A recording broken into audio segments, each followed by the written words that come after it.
کہ جو حق پر چلنے والا ہے اگر وہ کسی ناحق چلنے والے بدراہ گمراہ اور مدل کے ساتھ راستہ رکھے گا، وابطہ رکھے گا، دوستی رکھے گا، تعلق رکھے گا، اور کلیام علیہ نے زبانی جو اٹھک بیٹھک نہ مطلب دنیا داری رکھے گا، ایک ہی کرنے ہو جو ہے دنیا داری ہے جی، دنیا داری کے لیے بھی اگر تم کسی گمراہ کے پیچھے چلو گے دنیا داری کے لیے، قرآن یہ تمہیں ہدایت دیتا ہے یردوکم بعد ایمانکم کافرین، ضرور تمہارے اندر وہ ایک بیماری پیدا کریں گے، انکار والی، گمراہی والی، اور وہ خود بھی گمراہ ہیں، جھوٹ پر مبنی سلسلے قائم ہو چکے ہیں، اللہ رسول کی شریعت کے خلاف باتوں پر پورا سلسلہ چل پڑا ہے اور لوگ پیچھے چل رہے ہیں۔ تساں کے کر رہے ہیں دنیا داری نہیں گلان ہے جی، دنیا داری ہے، حضرت جی ڈانٹ نہ کرو، کیا دنیا داری ہے؟ جنازہ پڑھانا دنیا داری ہے، نکاح پڑھانا دنیا داری ہے، دعائیں کرانا دنیا داری ہے، یہ تو پیور دین ہے کہ ہم اللہ اور اس کے رسول کی بات میں بھی دنیا کو آگے کر رہے ہیں۔ فرمایا نہیں،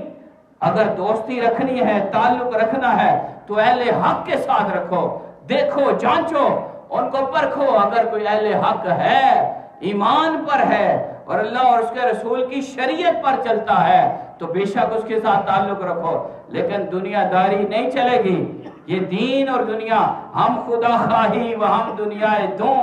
این خیال استو محال استو جنوں، فارسی والے کہتے ہیں اچھا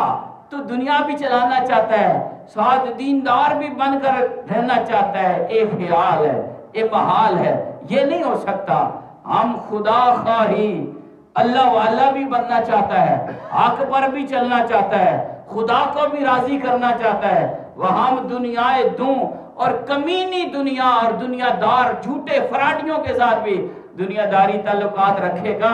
این خیال استو محال استو چن، یہ خیال ہی ہے، یہ محال ہے، یہ نہیں ہو سکتا۔ وہ تیری ذات میں اثر کرے گا، وہ تیرے دین کو بدلائے گا، تیرے دین کو خراب کرے گا۔ یردوکم بعد ایمانکم کافرین، وہ تمہیں ایمان لانے کے بعد کفر کی طرف لوٹا دیں گے۔ یہ واقعہ میں سنا چکا ہوں کہ حضور علیہ السلام کے زمانے میں اوس و خزرج جن کی سال سال سے دشمنیاں چلی آ رہی تھیں، اسلام کے بعد وہ بھائی بن گئے۔ ایک دن وہ بیٹھے ہوئے تھے، آپس میں گپ شپ لگا رہے تھے پیار محبت کی، پاس ایک یہودی گزرا، اس نے دیکھا دیکھو جی انہاں دے بڑیاں محبتاں پہ گیاں، پیر بھائی بن گئے، اے جناب بڑے پیر بھائی بن گئے نے۔ اس نے کہا ان کو خراب کرنا چاہیے، اس نے ان کے اندر بیٹھ کر ان کی پرانی دشمنیوں کی باتیں کرنا شروع کر دی۔ اب یہ بات سمجھنی ہے، جو آپ کو محبت کے راستے سے ہٹائے، دین کے راستے سے ہٹائے، اشارے میں بات کر کے آپ کو ادھر سے ادھر لگانے کی کوشش کرے تو جان لو یہ یہودیت کی ذہنیت ہے، یہ یہودی ذہن ہے، وہ تمہیں ایمان اور حق اور محبت کے راستے سے گمراہ کر رہا ہے۔ اس نے ایسے بھڑکایا اور پرانی باتیں چھیڑ دیں، جیسے ہمارے دور میں بھی کہتے ہیں اور میں ایسا جاننا جی اس نے نک بگڑا سا جی، یہ ہونے بڑا بڑا بن گیا،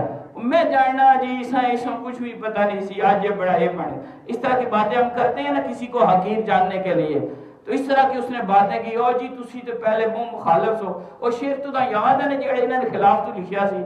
اس طرح کی باتیں کر کے اس نے ورگلایا، وہ آپس میں لڑنے کے لیے ہتھیار نکال لیے۔ حضور کو پتہ چلا، فوراً آئے اور آپ نے ان کے سامنے اپنی نبوت کا پیغام دوبارہ سنایا اور کہا تم وہ لوگ ہو کہ اللہ نے مجھے تمہارے لیے بھیجا، اور تم کفر میں تھے، گمراہی میں تھے، اندھیرے میں تھے، دوزخ کے گڑھے میں جانے لگے تھے، اللہ نے مجھے بھیج کر تمہارے دلوں میں محبت پیدا کر دی، تمہیں دین عطا کر دیا، تمہیں شیر و شکر کیا، آج پھر واپس کفر کی حالت میں جانا چاہتے ہو۔ فوراً حضور کا فرمان جاری ہونا شروع ہوا، شیطان بھاگنا شروع ہو گیا اور وہ دوبارہ گلے سے لگ گئے۔ یہی بات قرآن نے فرمائی، اگر تم کسی بھی اس طرح کافر اہل کتاب گمراہ یا خود کو بڑا نیک سمجھ کر دوسروں کو ہدایت کرنے والا اگر اس طرح کی بات کرے کہ ادھر سے ادھر کرنے کی کوشش کرے تو اس کا یہ مطلب ہوگا کہ وہ تمہیں گمراہی کی طرف لے کے جا رہا ہے۔ اللہ رب العالمین کی بارگاہ میں دعا ہے مولا پاک ہمیں صحبت صالح عطا فرما، ایمان والوں کا راستہ عطا فرما اور حق پر چلنے کی توفیق عطا فرما۔ وما علینا الا البلاغ۔